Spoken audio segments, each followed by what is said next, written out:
Hello everyone. मैं आपका दोस्त दीपक और आज हम क्लास 7th का सेकंड चैप्टर पढ़ेंगे साइंस का। ठीक है, इस सेकंड चैप्टर का नाम है प्राणियों में पोषण। ठीक है, तो आज सेकंड चैप्टर बेसिकली पढ़ना है हमें। ये बहुत इंपॉर्टेंट चैप्टर है जो हम कहते हैं बेसिकली न्यूट्रिशन इन एनिमल्स। ठीक है, कि एनिमल्स के अंदर कैसे न्यूट्रिशन होता है, पोषण कैसे आते हैं उनके अंदर। ठीक है, तो प्राणियों में पोषण पढ़ेंगे आज हम। आपको समझाऊंगा, कोशिश करूंगा कि आपको एक एक चीज़ समझ में आए। ठीक है, तो प्राणियों में पोषण समझाता हूँ मैं आपको। स्टार्ट करते हैं। चैप्टर का मतलब क्या है प्राणियों में पोषण की। प्राणी का मतलब हो गया वो सारे जीव जो इस धरती पे जिंदा है, उनमें पोषण कैसे होता है, मतलब प्रोसेस क्या है, विधि क्या है उनके अंदर पोषण की। हम खाना खाते हैं तो हमारा खाना कैसे पचता है, कहाँ कैसे कैसे हमारे मुंह से कैसे जाता है गले में, गले से कहाँ जाता है, फिर वो कैसे काम करते हैं, कैसे वो पचाते हैं। ठीक है, कौन सा पार्ट जो होता है हमारे बॉडी का क्या काम करता है, और कौन से पार्ट्स में हमारे खाना जाते हैं, किस किस पार्ट्स में जाते हैं, कैसे जाते हैं। ठीक है, तो वो सारे बेसिकली आज हम इस प्राणियों में पोषण इस वाले में हम रीड करेंगे, पढ़ेंगे और समझेंगे। ठीक है, चलिए स्टार्ट करते हैं। यहाँ देख रहे हैं आपने अध्याय 1 में पढ़ा है, हमने प्रीवियस में पढ़ा था कि पौधों में पोषण पढ़ा था, जो मैंने वीडियो बनाई थी लास्ट, है ना। अब हम किस में देख रहे हैं, अब हम देख रहे हैं प्राणियों में पोषण। ठीक है, तो पिछले कक्षा 1 में हमने पढ़ा है पादप। पादप का मतलब पौधे। अपना भोजन, ठीक है, अपना भोजन प्रकाश संश्लेषण के द्वारा स्वयं बना सकते हैं। ठीक है, परंतु जंतु ऐसे नहीं कर सकते। लेकिन जंतु जो हैं वो ऐसा नहीं कर सकते। ठीक है, तो देखो अब जंतु ऐसा नहीं कर सकते क्यों? क्योंकि हम तो किस पे डिपेंड है, पौधों पे डिपेंड है। जो खाना बनाते हैं वो रेडीमेड खाना बनाते हैं, बना बनाया खाना वो हम खाते हैं। ठीक है, तो ये कह रहे हैं ना, परंतु परंतु जंतु ऐसा नहीं कर सकते। हम ऐसा नहीं कर सकते, या बहुत से जीव हो गए, ठीक है, वो ऐसा नहीं कर सकते। प्राणी अपना भोजन प्रत्यक्ष अथवा परोक्ष रूप से पौधों से प्राप्त करता है। ठीक है, बिल्कुल, ये बात बिल्कुल सच है। ठीक है ना, तो हम क्या करते हैं, अपना जो खाना है वो प्रत्यक्ष और परोक्ष रूप से पौधों पर डिपेंड करते हैं। सीधी बात है, जो खाना पौधे बनाते हैं वही खाना हम खाते हैं। ठीक है, सो आगे बढ़ते हैं। और आगे क्या है यहाँ पे, कुछ प्राणी सीधे पौधों का भक्षण करते हैं, और कुछ ऐसे प्राणी होते हैं जो सीधे क्या करते हैं, भोजन को खा लेते हैं। ठीक है, कहने भोजन का मतलब है सीधे पौधों को खा लेते हैं। ठीक है, अपने खाने के लिए, अपने पेट भरने के लिए वो सीधे पौधों को ही खा लेते हैं, ना कि उनके बने हुए खाने को। जैसे कि फल फ्रूट खाते हैं, तो फल फ्रूट जो भी हमारे जो फ्रूट्स होते हैं, फल जो होते हैं, ये क्या होते हैं, ये कौन बनाते हैं, पौधे बनाते हैं। तो पौधों के द्वारा बनाया गया वो जो फल है उसको हम खा रहे हैं, तो वो हमारे लिए भोजन हो गया। लेकिन कुछ क्या होता है, उस फल के साथ उस पौधों को भी खा जाते हैं। कुछ जंतु ऐसे होते हैं। ठीक है, सो जबकि कई अन्य उन जंतुओं को अपना आहार बनाते हैं। तो देखो, कहने का मेरा मतलब ये है कि कुछ जो प्राणी होते हैं वो पौधों को खाते हैं, और जो प्राणी पौधों खाते हैं उन प्राणी को कोई और जंतु खा लेते हैं। बात समझ में आई आपको? ठीक है, तो जैसे मान लीजिए कि मैंने पौधा खाया, तो मुझे कौन खा लेगा, कोई जंतु खा लेगा। ठीक है, तो ये चीज़ें, ठीक है ना।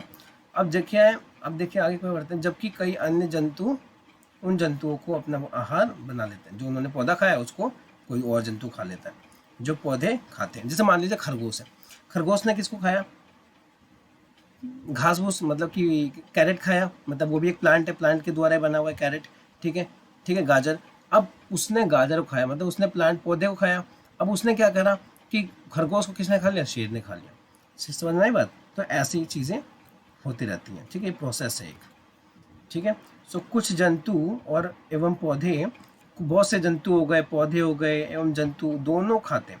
तो कुछ ऐसे जंतु होते हैं, ठीक है, जो क्या करते हैं, जो कुछ ऐसे जंतु होते हैं पौधे भी खाते हैं जंतु भी खाते हैं। तो हमें ले लीजिए, इंसान क्या करता है, पौधे भी खाता है, जो प्लांट्स के द्वारा बने, जो पौधों के द्वारा बने हुए खाने वो भी खाता है, और जंतु को भी खाता है ना, मीट वीट भी खाते हैं। तो इनको हम क्या कहते हैं, याद रखिए कि मानव भोजन सहित सभी जीवों को वृद्धि करने, शरीर को उनके स्वस्थ एवं गतिशील बनाए रखने के लिए खाद्य पदार्थों की आवश्यकता होती है। बिल्कुल, ये बहुत इंपॉर्टेंट चीज़ बोली है इसने। क्या बोली है कि सभी जीवों को जिंदा रहने के लिए, रोज के जो हम काम करते हैं उन सबको करने के लिए हमें भोजन की आवश्यकता तो होती है। अगर हमें भोजन नहीं मिलेगा तो हम रोज अपनी ज़िंदगी का जो भी एक्टिविटी, जो डेली लाइफ की एक्टिविटी होती है वो हम नहीं कर पाएंगे। ठीक है, फिर हम मर भी जाएंगे, सीधी सी बात है, खाना नहीं मिलेगा तो कौन इंसान जिंदा रहेगा, सब मर जाएंगे, है ना। तो ये चीज़ें इसमें बोली गई थी, ठीक है। अब यहाँ से देखो, प्राणियों के पोषण में पोषक तत्वों की आवश्यकता, आहार के अंत ग्रहण का मतलब होता है भोजन ग्रहण करने की विधि, अंत ग्रहण का मतलब होता है भोजन ग्रहण करने, ठीक है, की विधि और शरीर में इसके उपयोग की विधि क्या है, सम्मिलित है।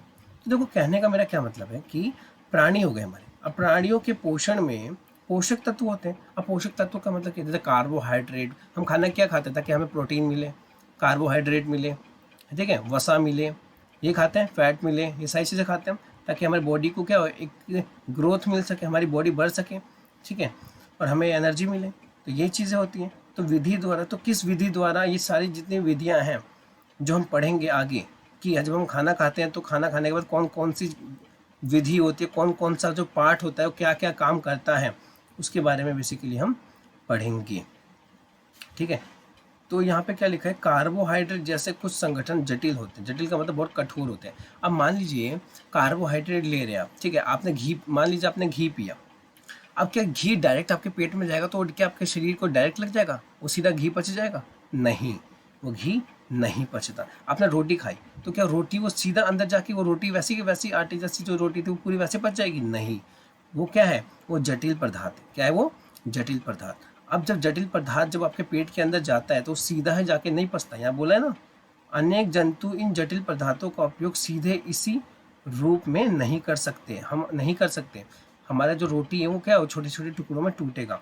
तो यहाँ पे देखिए, ये जो मैं दिखा रहा हूँ, ये जो मैंने ब्लू, ये जो मैंने येलो कलर से लिखा हुआ है जटिल पदार्थ है। अभी जटिल पदार्थ क्या है, छोटे छोटे टुकड़ों में टूट के एक सरल पदार्थ बनेगा।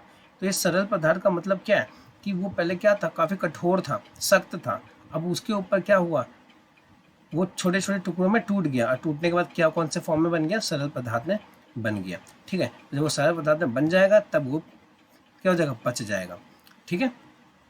तो यहाँ पे क्या लिखा हुआ है, परिवर्तित होना या टूटना विखंडन कहलाता है। तो जब जो भी जटिल पदार्थ है आपका, यहाँ पे जो भी जटिल पदार्थ है, जब वो क्या होता है, परिवर्तित होता है, बदल जाता है या टूट जाता है, तो उसे विखंडन कहते हैं।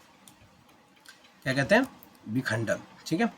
तो विखंडन कैसे, या तो जब वो परिवर्तित हो रहा है मतलब बदल रहा है, नहीं तो टूट रहा है, तब उसे हम कहते हैं विखंडन कहते हैं। और तथा इस प्रक्रम को पाचन कहते हैं, ठीक है। तो पाचन का मतलब आपको समझ में आया, जो भी चीज़ हम खाते हैं वो जटिल पदार्थ होता है, वो सख्त होता है, तो डायरेक्ट ही सीधा हम उसको पचा नहीं सकते। तो उसको सबसे पहले क्या करना पड़ता है हमें, सबसे पहले हमें, जो भी हम खाते हैं वो जटिल पदार्थ होता है, तो उसको सबसे पहले हम क्या करते हैं, हमारा पेट क्या करता है, सरल पदार्थों में तोड़ता है, और जब सरल पदार्थों में तोड़ देता है तब उसको लास्ट में क्या कर लेता है, लास्ट में जाके पचा लेता है, ठीक है, ओके। तो लास्ट में जाके पचा लेता है, क्योंकि विखंडन हो जाता है उसका। विखंडन का मतलब टूट जाता है वो सरल पदार्थों में, उसके बाद पच जाता है वो, ठीक है। चलिए, ये आपको समझ में आ गया होगा। नेक्स्ट चलते हैं। अब नेक्स्ट क्या है, नेक्स्ट है आपका कि खाद्य अंतग्रहण की विभिन्न विधियां। मैंने बताया था आपको अंतग्रहण का मतलब क्या होता है, मैं दोबारा आपको दिखा देता हूँ, ठीक है। तो अंतग्रहण का मतलब क्या होता है कि अंतग्रहण यहाँ पे देख रहे होंगे आप, है ना। अंतग्रहण मतलब भोजन ग्रहण करने। तो अंतग्रहण की विधियां होती हैं, अंतग्रहण की क्या होती है, विधियां, मतलब भोजन ग्रहण करने की विधियां। तो कभी भी अंतग्रहण विधि लिखा होगा तो इसका मतलब समझ लेगा जब भोजन कर रहे हो वो किस किस तरह से, जो उसकी विधि क्या है, पहले कहाँ जाएगा, कौन सा पार्ट पहले उसको किस फॉर्म में बदलेगा, फिर वो दूसरी जगह कहाँ जाएगा, तो ये सब विधि है, ठीक है। तो अंतग्रहण का मतलब भोजन ग्रहण करने की विधि होती है, ठीक है। तो भोजन ग्रहण करने की विभिन्न का मतलब अलग अलग विधियाँ, ठीक है। तो ये हो गया भोजन, खाद्य का मतलब भोजन, और अंतग्रहण का मतलब हो गया कि भोजन करने की अलग अलग विधियाँ कौन कौन सी हैं, ठीक है। चलते हैं नेक्स्ट पे। अब यहाँ लिखा है भोजन के अंतग्रहण की विधि विभिन्न जीवों में विभिन्न होती है। तो देखो, अलग अलग जीवों में, इस धरती पर जितने भी जीव हैं उन सब में, अलग अलग जीवों में, ठीक है, खाना जो पचता है वो अलग अलग तरीक़ों से पचता है, ठीक है। सबके अलग अलग सिस्टम होते हैं, अलग अलग विधियाँ होती हैं। अब जैसे मधुमक्खी एवं मरमर पक्षी, तो मतलब कि हमिंग बर्ड, इसको कहते हैं, मरमर पक्षी को कहते हैं हमिंग बर्ड, ठीक है। इनमें क्या होता है, पौधों का मकरंद चूसते हैं, पौधों का मकरंद चूसते हैं, ठीक है। अब मधुमक्खी क्या करती है, रस चूसती है पौधों का, ठीक है। मानव एवं अन्य जंतुओं में शिशु माँ के दूध पीते हैं, आपको पता है। ठीक है, ये बात समझ में आ गई। ठीक है, तो जंतुओं माँ और जंतुओं में शिशु माँ के दूध पीते हैं, ये भी समझ में आ गया। अजगर जैसे सांप, अब अजगर तो आपको पता ही होगा, अजगर जैसे सांप वंश के प्राणी अपने शिकार को समूचा ही निकल जाते हैं। अब आपने एनाकोंडा देखा होगा, अजगर देखा होगा, वो क्या करते हैं, कोई जानवर हो या कोई भी इंसान हो उसको निगल जाते हैं सीधा। ठीक है, चबाते नहीं है, निगल जाते हैं सीधा, पेट के अंदर सीधा ले जाते हैं उसे। कुछ जलीय प्राणी, जल जो पानी में रहते हैं, उनमें से कुछ क्या करते हैं, अपने आसपास पानी में तैरते हुए खाद्य कणों को छान कर उनका भक्षण करते हैं। ठीक है, वो क्या करते हैं, अब जो कुछ पानी के अंदर रहते हैं वो क्या करते हैं, वो अपने आसपास जो भी पानी के अंदर तैर रहा होता है खाने की चीज़ें, उसको क्या करते हैं, फिल्टर कर लेते हैं, छान लेते हैं, उसके बाद क्या कर लेते हैं, खा लेते हैं। मतलब कहने का मतलब वो क्या, जैसे कि कुछ जो खाने लायक है उसमें से वो खा लेते हैं, बाकी छोड़ देते हैं। ठीक है, तो ये विधियाँ होती हैं अलग अलग। तो आप देख रहे हैं मछली में अलग हो रहा है, जो पानी में रहते हैं उनका अलग हो रहा है। ठीक है, अजगर जो सांप है वो उनका अलग हो रहा है ना, हम जंतुओं में अलग हो रहा है। ठीक है, मधुमक्खियों में अलग हो रहा है, समझ रहे हैं आप। तो हर एक जीव का अलग अलग क्या होती है, खाने की विधि होती है। ठीक है, तो पचने की, खाना जो पचता है उसकी अलग अलग विधियाँ होती हैं। ठीक है, आगे चलते हैं। ठीक है, तो आई होप आपको समझ में आ रहा है मैं क्या कहना चाहता हूँ। तो अब यहाँ पे देखिए कि भोजन विभिन्न, सॉरी यहाँ पे हाँ, यहाँ पे जो है भोजन विभिन्न भागों से गुजरता है। हमें पता है कि जब हम खाना खाते हैं तो अलग अलग भागों से गुजरता है। ठीक है, उसके विभिन्न घटकों का पाचन भी क्रमिक रूप से होता है। बिल्कुल, हमने खाना खाया, खाना खाने के बाद वो किस पार्ट में पहले जाएगा, किस भाग में पहले जाएगा, वो भाग उसको कैसे संभालेगा, जब वो संभाल लेगा तो दूसरी जगह कहाँ भेजेगा, किस भाग में भेजेगा, किस पार्ट में भेजेगा, वो पार्ट कैसे उसको संभालेगा। ये सारी चीज़ें अलग अलग होती हैं, क्रमिक रूप से होती हैं, फिक्स होती हैं। ठीक है, जैसे एक के बाद दो आता है, दो के बाद तीन और तीन के बाद चार आता है, वैसे ये भी क्रम में बटे होते हैं कि पहले वहाँ जाएगा, फिर उसके बाद वहाँ जाएगा, फिर उसके बाद वहाँ जाएगा। ठीक है, तो अमाशय का मतलब होता है पेट। तो अमाशय की आंतरिक भित्ति, जो अमाशय की, यहाँ पे जो अमाशय की आंतरिक भित्ति मतलब अंदर की जो भित्ति होती है, अंदर की जितना भी सिस्टम है, जो क्षुद्रांत तथा आहार नाल, ठीक है, से संबंधित विभिन्न ग्रंथियों जैसे लाला ग्रंथि, यकृत, अग्नाशय, पाचक रस स्रावित करती है। बात समझ में आई? कहने का मतलब क्या हो गया, जो पेट के अंदर की जितने भी सिस्टम, जैसे कि क्षुद्रांत हो गया, जैसे छोटी आंत कहते हैं, है ना, तथा आहार नाल, आहार नाल का मतलब क्या हो गया, ये देखिए आहार नाल, ये नाल, आहार नाल जहाँ से आप खाना खाते हैं आप, ये आहार नाल है। ये क्या है, आहार नाल है। ये क्या है, ये ग्रसिका है, ये ग्रसिका है जो येलो, ये क्या है, ग्रसिका। ठीक है, क्या है, ग्रसिका, जहाँ से आपका भोजन जाएगा। ठीक है, और ये जो येलो येलो जो मैंने डॉट मैंने मारा, ये क्या है, अमाशय है। ठीक है, तो पढ़ते हैं इसके बारे में अभी। ठीक है, देखो लाला ग्रंथि का है यहाँ पे, जब आप भी भोजन चबाते हैं तो उसके अंदर लार आता है, लार आता है ना, कुछ लिक्विड्स आते हैं ना, उसे लाला ग्रंथि कहते हैं। ठीक है, वो एक ऐसी ग्रंथि होती है जो आपके खाने में लार देती है। ठीक है, मुख गुहिका, अभी आप देख रहे होंगे मुख गुहिका, एक मिनट में हटा देता हूँ इसको। ठीक है, तो ये वाला क्या है, ये मुख है आपका, ये मुंह है आपका। ठीक है, तो ये मुख गुहिका है आपका।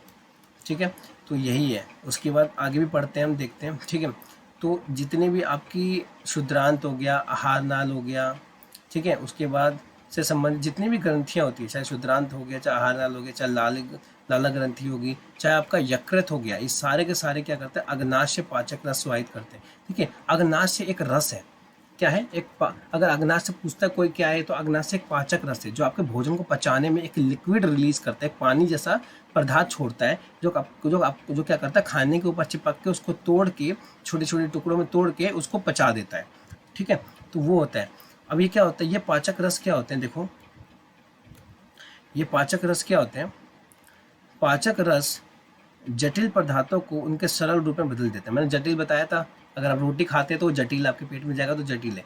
तो उस पदार्थ को पहले किसमें तोड़ेगा, उस रोटी को एक सरल रूप में तोड़ेगा, छोटे छोटे टुकड़ों में तोड़ देगा, जिससे वो एक लिक्विड बन जाएगा धीरे धीरे, और वो पच जाएगा आपके पेट में। ठीक है, एंड आहार नाल एवं संबंधित ग्रंथियां मिलकर पाचन तंत्र का निर्माण करती हैं। जितने भी आहार नाल में, आहार नाल का मतलब क्या हो गया, देखिए ये मानव पाचन तंत्र है, ये जो आप देख रहे हैं ये मानव पाचन तंत्र है। और ये कह रहा है कि आहार नाल के अंदर जितनी भी ग्रंथियां होती हैं, जैसे आपकी ये होगी, जैसे शुद्रांत हो गया, आहार नाल से संबंधित जितनी भी, जैसे लाला ग्रंथि हो गई, यकृत हो गई, अग्नाशय हो गया, ये सारी ग्रंथियां जब मिलती हैं तब किसका निर्माण होता है, पाचन तंत्र का निर्माण होता है। पसंद में आई? ठीक है। तो ये आपको पूरा एक पाचन तंत्र का प्रोसेस है जिसके अंदर आपका मुख गुहिका भी आ गई, ठीक है, आपकी लाला ग्रंथि भी आ गई, जो यहाँ पे लाला ग्रंथि है, जो भोजन में लाला ग्रंथि जो आप लार देती है आपके भोजन में। फिर ये ग्रसिका जहाँ से खाना जाएगा, ठीक है, मान लीजिए खाना है आपका, ये जो डॉट डॉट मार रहा हूँ, ये खाना जा रहा है यहाँ से, ठीक है। उसके बाद ये ग्रसिका मतलब जहाँ से खाना, ये पाइप में से खाना जाएगा। यकृत का मतलब ये यकृत, ये वाला पार्ट क्या है, यकृत है ये, ठीक है, बस समझ में आई, जिसमें 3 डॉट मार है, ये यकृत है, ठीक है। उसके बाद पित्ताशय, पीत की थैली बोलते हैं, आपने सुना होगा कि पत्थर है पीत की थैली में, ये पित्ताशय होता है, पीत की थैली। उसके बाद ये आपका पेट, ये आपका पेट है ये पूरा, ठीक है। अब अमाशय जो यहाँ पे लिखा हुआ है, अमाशय, ठीक है, पेट। उसके बाद आपका ये अग्नाशय, ये पूरा जो है अग्नाशय, ये रस जो है, अग्नाशय ग्रंथियाँ जो होती हैं वो रस स्रावित करती है। मैंने बताया था अग्नाशय क्या है, एक पाचक रस स्रावित करती है। अग्नाशय यहाँ पे मैं आपको दिखाता हूँ, ये जो पार्ट है, ये पूरा पार्ट जो है वो एक ऐसा रस निकालता है, ऐसा पानी जैसा लिक्विड निकालता है जो आपके खाने को पूरी अच्छी तरह से पचा देता है, ठीक है। उसके बाद ये बात करते हैं, ये जो सांप जैसा आपको दिख रहा है, ये जो होती है शुद्रांत कहते हैं इसे, मतलब छोटी आंत, ठीक है। ये क्या होती है, छोटी आंत होती है, ठीक है। और ये क्या होता है, ठीक है, और ये क्या होता है, वृहदांत। अब ये वाला पार्ट जो आप देख रहे हैं, ये वाला पार्ट जो है, ये क्या है, ये वृहदांत्र है, क्या है, वृहदांत मतलब बड़ी आंत, ठीक है। उसके बाद मलाशय, ये मलाशय जहाँ से हम सुबह वेस्ट जो भी वेस्ट मटेरियल जो है, ठीक है, वो हम यहाँ से निकाल देते हैं। और ये होता है गुद्दा, ठीक है, ये होता है गुद्दा, ठीक है। और ये हमारा होता है मलाशय, ठीक है, ये। और ये लास्ट वाला क्या होता है, ये लास्ट वाला होता है गुद्दा, ठीक है, ये, ठीक है ना, पेनिस होता है, ठीक है। सो इतना समझ में आया आपको। तो यहाँ मैंने आपको जैसे बताया कि मानव पाचन तंत्र में मैंने आपको ऑलरेडी समझा दिया कि हम अपने मुख द्वार भोजन का अंत ग्रहण करते हैं, मतलब हम अपने मुंह से खाना खाते हैं, इसे पचाते हैं, ठीक है, हमें मुंह से खाना खाते हैं तथा फिर उसका उपयोग करते हैं। हमने मुंह से पचाया, पेट में पहुंच गया, ठीक है, पच गया वो, ठीक है। उसके बाद देखो, अब मैं मुंह से मैंने खाना खाया तो आहार का बिना पचा भाग मल के रूप में निष्कासित किया जाता है। तो पूरी लाइन में ये कह रहा है कि हम अपने मुख द्वारा भोजन का अंत ग्रहण करते हैं, मतलब भोजन को अपने पेट के अंदर लेके जाते हैं, इसे पचाते हैं, हमारा पेट पचाता है इसे, तथा फिर उसका उपयोग करता है। और जब खाना पच गया तो एनर्जी के रूप में उसको हम यूज़ करेंगे। आहार का बिना पचा भाग, और जो नहीं पचा वो कहाँ से निकालते हैं हम, सुबह सुबह कहाँ जाते हैं, वॉशरूम में जाते हैं ना सुबह सुबह वॉशरूम में, वहाँ हम निकाल देते हैं, ठीक है, जो नहीं पचता, ठीक है। तो आई होप ये समझ में आ गया होगा आपको। अब यहाँ से देखो, क्या आपने कभी ये जानने का प्रयास किया, क्या कोशिश करी है कभी आपने कि शरीर के अंदर भोजन का क्या होता है, ठीक है। अब भोजन एक सतत नली से गुजरता है। सतत नली आपको पता ही, मैंने बता दिया, ग्रासिका, इस ग्रासिका को क्या कहते हैं, सतत नली कहते हैं, ठीक है, गुजरता है, ओके, ठीक है। ये मैंने आपको समझा दिया, ये वाली लाइन मैं आपको दोबारा पढ़ के बता रहा हूँ। जो मुख गुहिका से प्रारंभ होकर गुद्दा तक जाती है। देखिए, सतत, मैंने एक सतत नली की बात करी, इन्होंने सतत नली से गुजरता है। और सतत नली क्या होती है, कहाँ से जुड़ी होती है, मुख गुहिका से लेके गुद्दा तक। तो ये मुख गुहिका है, तो यहाँ से लेके कहाँ तक जुड़ा हुआ है, पूरा सिस्टम एक दूसरे के साथ जुड़ा हुआ है, कहाँ से कहाँ तक, गुद्दा तक, यहाँ से यहाँ तक, ये पूरा प्रोसेस यहाँ से यहाँ तक जुड़ा हुआ है, ठीक है। और उसके बाद क्या लिखा है यहाँ पे, ठीक है, उसके बाद भोजन एक सतत नली से गुजरता है जो मुख गुहिका से प्रारंभ होकर गुद्दा तक जाती है। इस नली को विभिन्न भागों में बांट सकते हैं। जैसे पहले को हमने मुख गुहिका में बांट दिया, दूसरे को ग्रास नली के साथ भोजन के टुकड़े जाएंगे, फिर वो पेट में जाएगा, फिर वो छोटी आंत में जाएगा, ठीक है, फिर वो बड़ी आंत में जाएगा, फिर जो मलाशय से जुड़ी होती हैं, ठीक है, फिर मल द्वार, जो नहीं पचेगा वो मल द्वार या गुद्दा से निकल जाएगा, ठीक है। ये बहुत लंबा मार्ग नहीं है, ये सभी भाग मिलकर आहार नाल मतलब पाचन नली का निर्माण करते हैं, ठीक है। तो मैंने आपको बताया ये सारे सिस्टम जितने भी हैं, ये आपका ये सारा का सारा ये जितना भी है, ये सब मिलजुल कर क्या करते हैं, एक पूरा ये सारे के सारे मिल के किसका निर्माण करेंगे, मानव पाचन तंत्र का निर्माण करते हैं, ये सारे के सारे, ठीक है। तो अगर मानव पाचन तंत्र बनाने के लिए आपके पेपर में आता है तो देखिए ये सारी चीज़ें आपको याद होनी चाहिए। नाम याद होना चाहिए कि मुख गुहिका से शुरू होता है और कहाँ ख़त्म होता है, गुद्दा तक। इनके बीच में जितनी भी ये सारी चीज़ें आ रही हैं, सारी चीज़ें, ग्रासिका, ठीक है, ये पहले मुख गुहिका से जाएगा, लाला ग्रंथि आती है, उसके बाद ये, उसके बाद यकृत आता है, ग्रास नलिका आती है, फिर यकृत आता है, फिर आपके पास पिताशय आता है, फिर अमाशय आता है, अग्नाशय आता है, शुद्रांत आता है, बृहदांत आता है, मलाशय आता है, ठीक है। तो ये सारी चीज़ें आती हैं धीरे धीरे, ठीक है ना। तो सारी चीज़ आपको याद होनी चाहिए, ठीक है ना। अब देखिए यहाँ पे पढ़ते हैं हम आगे, क्या है कि मुख एवं मुख गुहिका क्या है। तो मुख एवं मुख गुहिका क्या है, तो हमें पता है कि भोजन का अंत ग्रहण का मतलब भोजन का पच, देखिए भोजन का अंत ग्रहण हम क्या कर रहे हैं, उसको अंदर ले रहे हैं, भोजन खा रहे हैं, तो मुख द्वारा होता है। बिल्कुल, भोजन का अंत ग्रहण मतलब भोजन कहाँ से जाएगा, मुंह से जाएगा, सीधी बात है। आहार मतलब खाने को शरीर के अंदर लेने की क्रिया अंत ग्रहण कहलाती है। तो अगर आपसे कोई पूछता है कि अंत ग्रहण क्या होती है, तो आहार को मैं यहाँ से यहाँ तक डेफिनेशन बता देता हूँ आपको। आहार का मतलब हो गया भोजन, तो भोजन को शरीर के अंदर लेने की क्रिया, प्रोसेस को हम अंत ग्रहण कहते हैं। यहाँ से यहाँ तक हम बता सकते हैं, ठीक है। ओके, नेक्स्ट पेज पे चलते हैं, नेक्स्ट पेज पे चल के देखते हैं नेक्स्ट पेज पे क्या है, ठीक है। तो यहाँ पे देखिए, अब देखिए यहाँ पे आप देख रहे होंगे कि हम दांतों की सहायता से भोजन चबाते हैं, हमें पता है हम दांतों की सहायता से भोजन चबाते हैं, ठीक है, तथा यांत्रिक विधि द्वारा उसे छोटे छोटे टुकड़ों में पीस डालते हैं, हम पीस देते हैं उसको, और प्रत्येक दांत मसूड़े से के बीच में अलग अलग गर्ती का रस, अलग अलग सॉकेट में धंसे होते हैं, हमें पता है, ठीक है, ठीक है ना, कि मसूड़े होते हैं, हमें दांत, हम दांतों से खाने को चबाते हैं, वो क्या उसमें मसूड़े में लगे होते हैं, ठीक है, ओके, मसूड़े से चिपके होते हैं, वो मसूड़े से लगे होते हैं, मसूड़े में धंसे होते हैं, ठीक है। तो हमारे दांतों की विभिन्न, हमारे दांतों की आकृति विभिन्न अलग अलग होती है, दांतों की आकृति जो होती है, शेप अलग अलग होती है, तथा उनके कार्य भी भिन्न भिन्न हैं, ठीक है, और हर एक दांत का अपना अपना काम होता है, ठीक है। तो देखो क्या क्या काम है, देखते हैं दांत का क्या क्या काम है।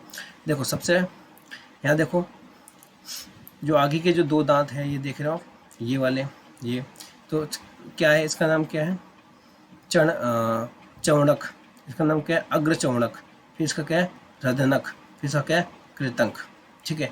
ये क्या है, दांतों की व्यवस्था एवं विभिन्न प्रकार के दांत, तो ये सारे आपके क्या है, दांत, ठीक है। अब ये आगे के दांत हैं, ठीक है। अब ये क्या है आपके, अब ये क्या है आपके आगे के दो दांत हैं, फिर तीसरा इधर से शुरू हो रहा है, फिर इधर से जाते जाते जाते जाते जाते हैं। ये पार्ट्स देख रहे हैं आप, या पार्ट्स देखो, अब मैं आपको समझाने की कोशिश कर रहा हूँ। ये आगे के दो दांत, ये और ये आगे के जो चार दांत हैं, ये कृतंक है, क्या ये, कृतंक, ठीक है। और उसके बाद आपका ये वाला दांत और ये जो बनाया है, ये कहता है रदनक, ठीक है। उसके बाद ऊपर का बाकी तो आप देख ही रहे हैं, बाकी के ये जो दोनों दांत है, ये दोनों दांत इसे कहते हैं अग्र चौणक, बाकी के ये दोनों दांत पेयर्स में, इधर के दो, उधर के दो, इधर के दो, उधर के दो, इधर के तीन, ठीक है। फिर अगर लास्ट के तीन देखेंगे तो इधर के भी लास्ट के तीन देखिए, ठीक है। इनको एक कैटेगरी में बांटा गया, उस कैटेगरी का नाम क्या है, चौणक, ठीक है, ओके। फिर नाम दिए गए, नाम एक बार आप देख लेना, ठीक है। उसके बाद ये लिखा हुआ है कि हमारे मुंह में लाला ग्रंथि होती है, लाला ग्रंथि होती है, हमें पता है, लाला ग्रंथि लार देती है, जिससे भोजन को पचने में सहायता मिलती है, ठीक है। समझ में, लाला ग्रंथि जो लाला रस स्रावित करती है, तो लाला ग्रंथि क्या करती है, लार देती है, वो क्या करते हैं, हमारे भोजन को पचाने में सहायता करता है। तो क्या आप जानते हैं कि लाला रस का भोजन पर क्या प्रभाव पड़ता है, ठीक है। अब पता तो होना चाहिए ना लाला रस का भोजन पर क्या प्रभाव पड़ता है, देखते हैं क्या प्रभाव पड़ता है, ठीक है।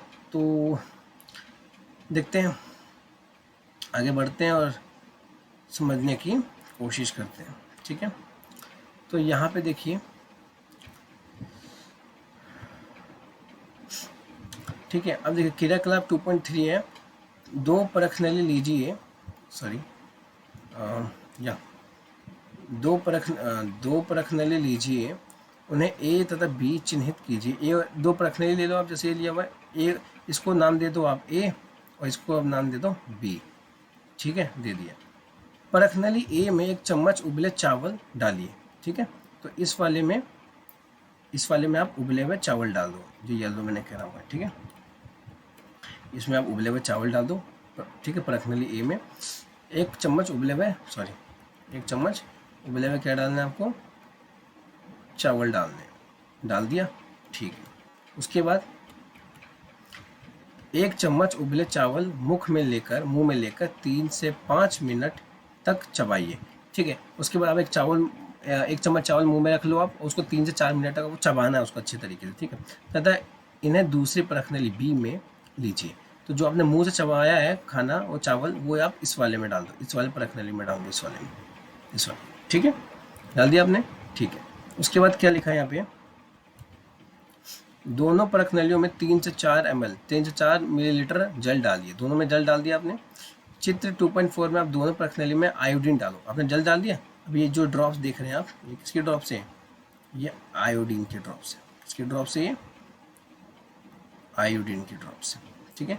और ये क्या है हमारा, ये पानी है, ठीक है। तो जब आयोडीन आप डालोगे तो उसका कलर ब्लू हो जाएगा, ठीक है।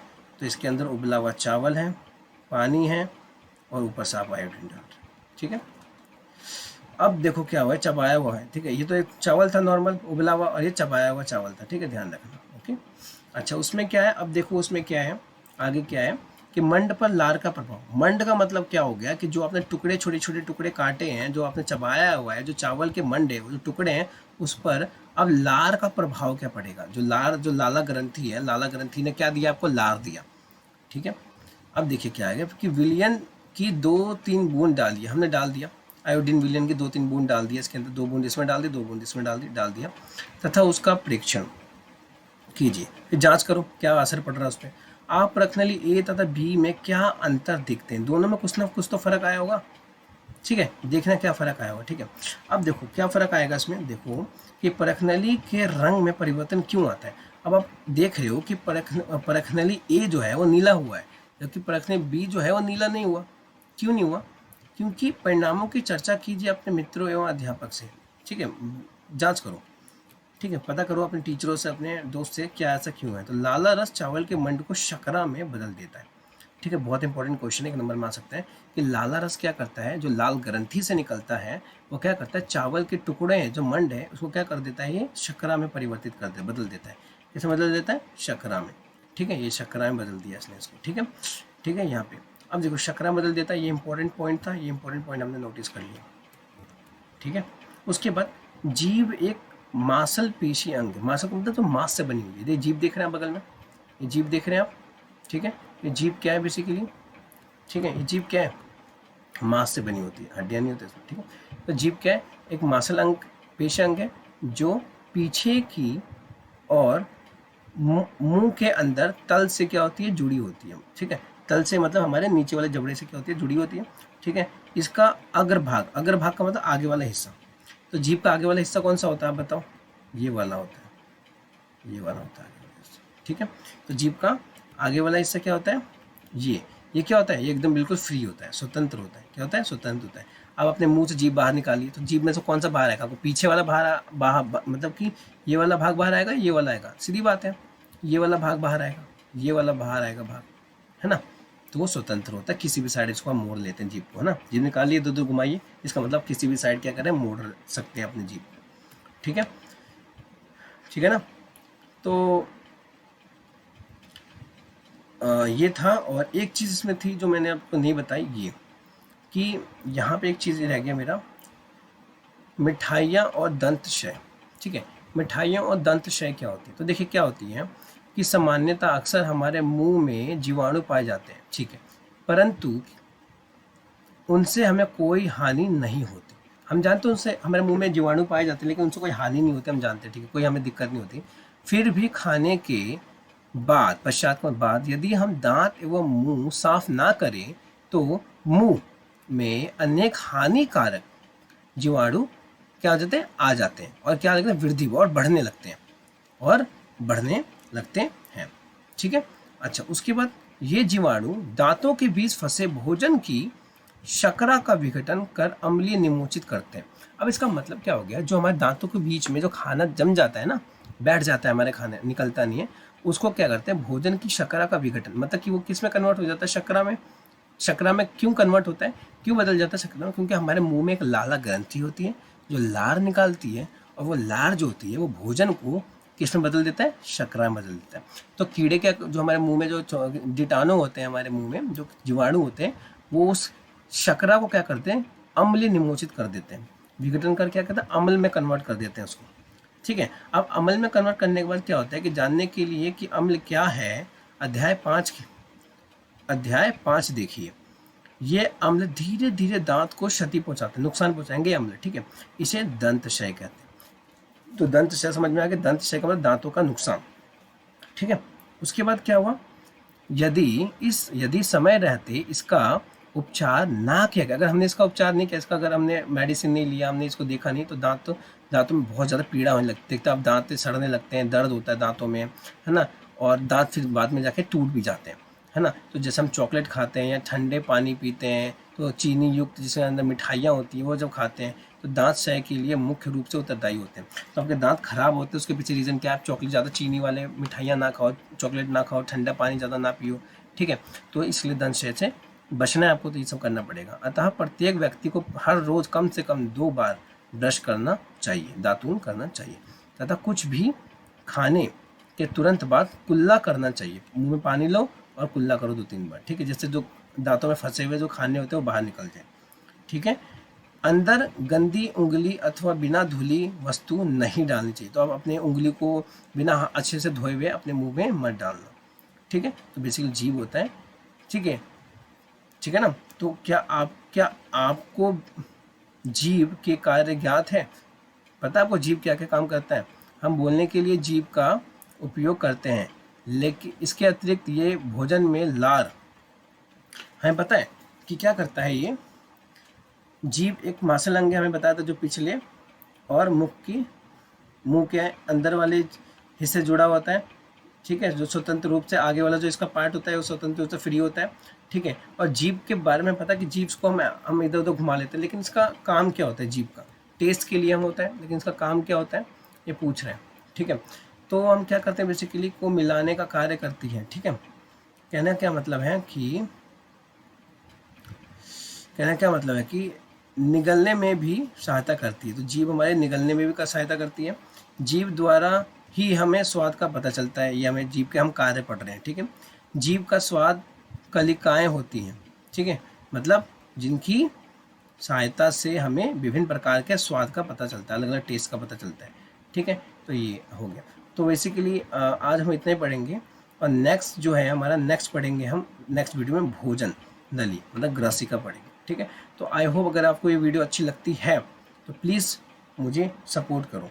ठीक है, थैंक यू सो मच अगर ये वीडियो आपको अच्छी लगती है तो, and please don't forget to subscribe and like. Thank you.